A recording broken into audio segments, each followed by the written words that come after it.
ଥିଲା ରବିବାର କାଲି ରାତିରେ ବିରି ଆଉ ମଟର ଭିଜେଇ ଦେଇଥିଲି। ଭାରି ମନେ ହେଉଥିଲା କି ବିରି ବରା ସହିତ ମଟର ତରକାରୀ କରିବା ପାଇଁ।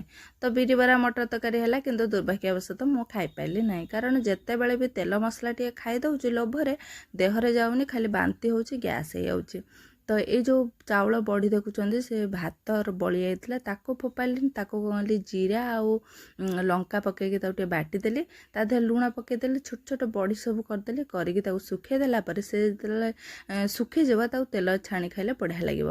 ଆମର ଲାଇନ୍ ପଳେଇଛି, ସମସ୍ତେ ଏଠି ତାଙ୍କର ଗଡ଼ୁଛନ୍ତି। ଆଜି ବି ବେଶୀ କିଛି ଆଇଟମ୍ କରିନି, କାରଣ ଦେହ ଭଲ ନାହିଁ ବୋଲି। ତ ଏଠି ପିଲାମାନେ ତାଙ୍କର ବିରିୟାନୀ ଆଣିକି ଖାଇଲେ, ଆଉ ମୁଁ ମୋର କଦଳୀ ଆଳୁ ଗୋଟେ ସିଝେଇ ଦେଇଥିଲି, ସେଇଆକୁ ଲଗେଇ ଭାତ ଦୁଇଟା ଖାଉଛି। ଆଉ କ'ଣ କରିବା, ଦେହ ସବୁବେଳେ ଖରାପ ହେଉଛି, ଖାଲି ଗ୍ୟାସ୍ ହେଇଯାଉଛି। ତ ଯେଉଁ ବଢ଼ି ଗୁଡ଼ା କରିଥିଲି ତାକୁ ଶୁଖେଇ ଦେଲି, ବଢ଼ିଆ ସୁନ୍ଦର ଶୁଖି ଯାଇଛି। ଆଉ 2-3ଟା ଖରା ଦେଇଦେଲେ ବଢ଼ିଆ କିନା ହେଇଯିବ। ଆଉ ସୋ ଫ୍ରେଣ୍ଡସ୍, ରହିଲି ଆଜି ପାଇଁ ଏତିକି। ଭଲ ଲାଗିଲା।